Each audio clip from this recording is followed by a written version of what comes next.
Welcome back to Premier League Friday. Now, we've not said this, ever, but Mo Salah hasn't scored in any of his last 9 Premier League games. In fact, his last league goal came on November 1st, and his boss, Arne Slot, admitted today that Salah's drought is a bit of a shock.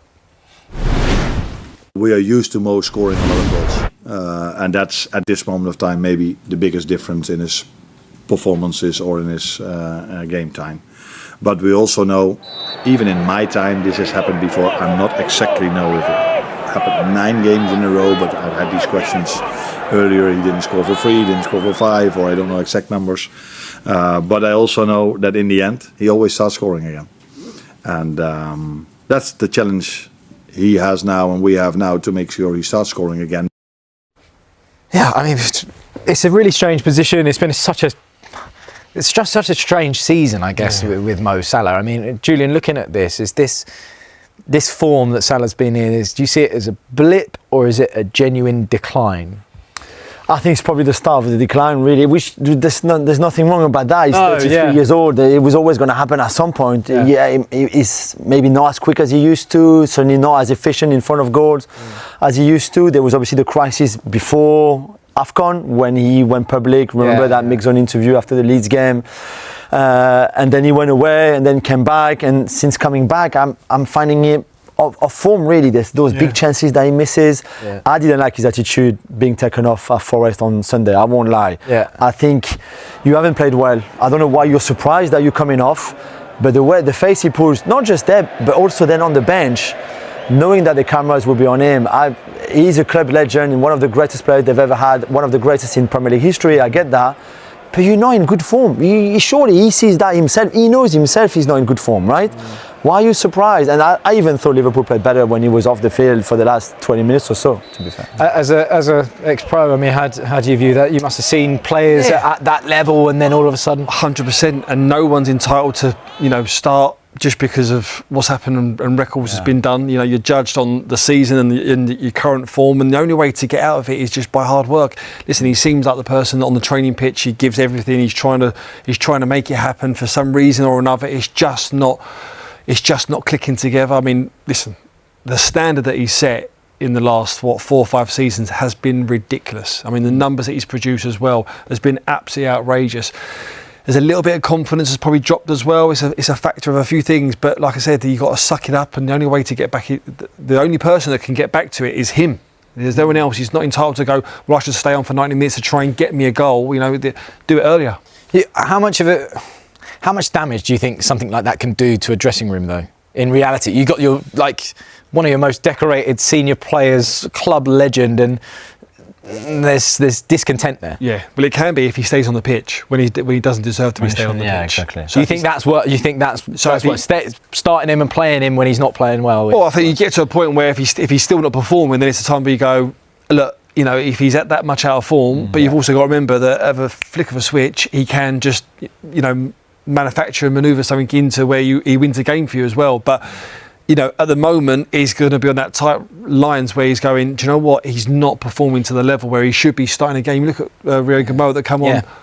Look what he done in that short. A lot of fans call him to play. Exactly. Yeah. Yep. Do you think? Look, none of us are Liverpool fans. I kind of feel out of place, asking the question. But do you think Salah, is he in danger of tarnishing any of his legacy with how this is kind of all ending? Or I guess when you look back, it's always going to have to end at some point, right? And we see more difficult ending of a long career like that, 10-year-ish at a club, than happy ending, really, and in the way that it all finishes. Because I think Liverpool had to give him a new deal last summer. It was last season it was difficult. Fans would not have been happy if he had gone on a free, if he had left on a free.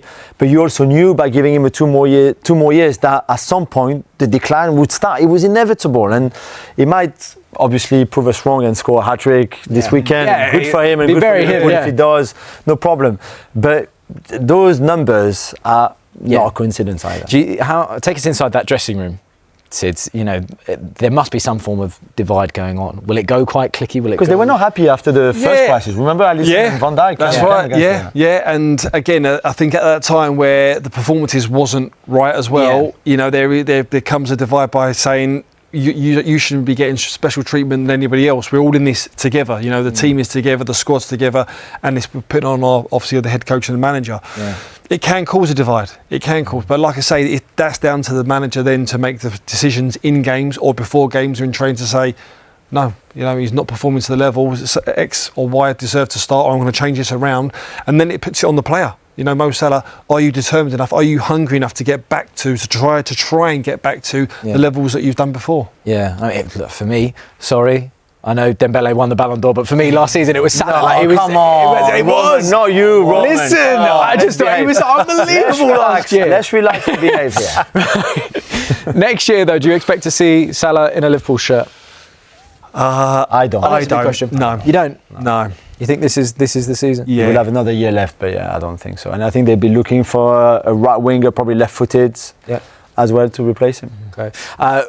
Let's talk about Liverpool as a team then, because they look like all of a sudden they'll play a game and they'll look like the Liverpool of old that we were used to seeing, but you're still unconvinced by them. Yeah, I am at the moment. I think they are a team that can certainly drop out of Champions League places come the end of the season.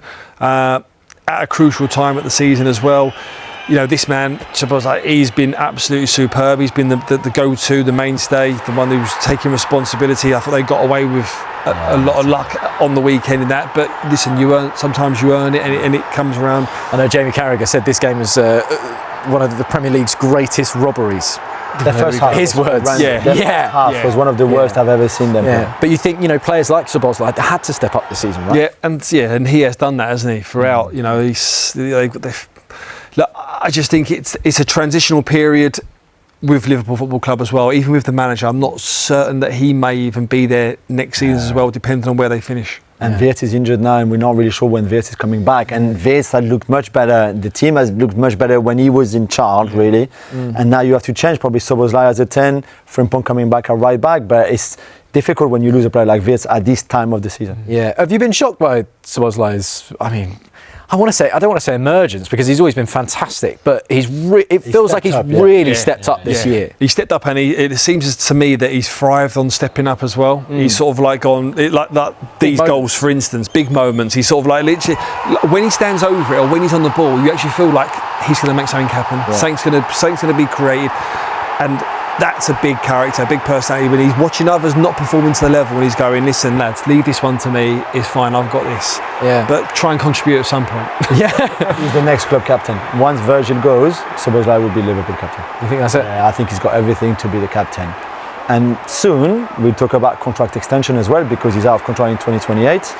And I think there's a big battle for them to keep him, because if you're any other big clubs in Europe, a player like him, PSG, would they be looking at him? Everybody, but he's good at everything. Yeah. He's a pressing machine. He can play right back. He can play midfield, defensively, offensively, wide if you want. He's smart. He's a good boy. He's got everything. Well, look, West Ham at home next for them. Is it the perfect game, or is this a potential banana skin? What do you reckon, Jules? I don't know. Without Wirtz, I worry a little bit. And we saw against Forest just a lack of creativity even. And he had to change things at half-time and put Curtis Jones to right back and Szoboszlai back more central. Ekitike is maybe not as sharp, especially without Wirtz behind him. So there's a lot of things, and Salah as well, that not really going straight for them. But this is again for the fight for Champions League next season, which will be tricky now with Villa, Chelsea and United. One of them is going to miss out for sure. Yeah. You know, they will have to be very careful. How do you think West Ham will view this game? Will they view it as this is going to be really tough, or this is winnable? Yeah, winnable. Yeah, 100%. You know, and that's what they need to. When you're down the bottom, you need to look at every game. You can't be going, well, if we can get a draw there, and we'll be happy with that. And that one, we might not win there, but with 3 points, we'll bank on 3 points there. You can't do that. The form that West Ham are kind of at the moment, they've certainly picked up. They're going to Liverpool going, there's defensively, there's areas where we can certainly exploit for West Ham. Well, I mean, talk to me about what it's like, because Arne Slot has come out in the past and he said, we don't like low blocks, we're not very good against them. I don't know why he said that out loud.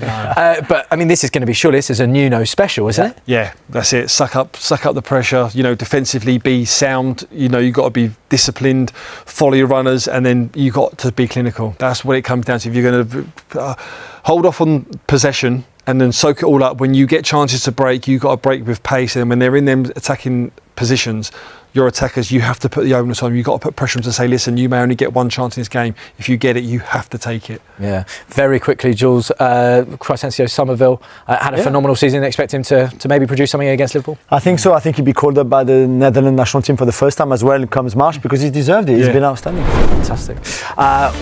We're about to head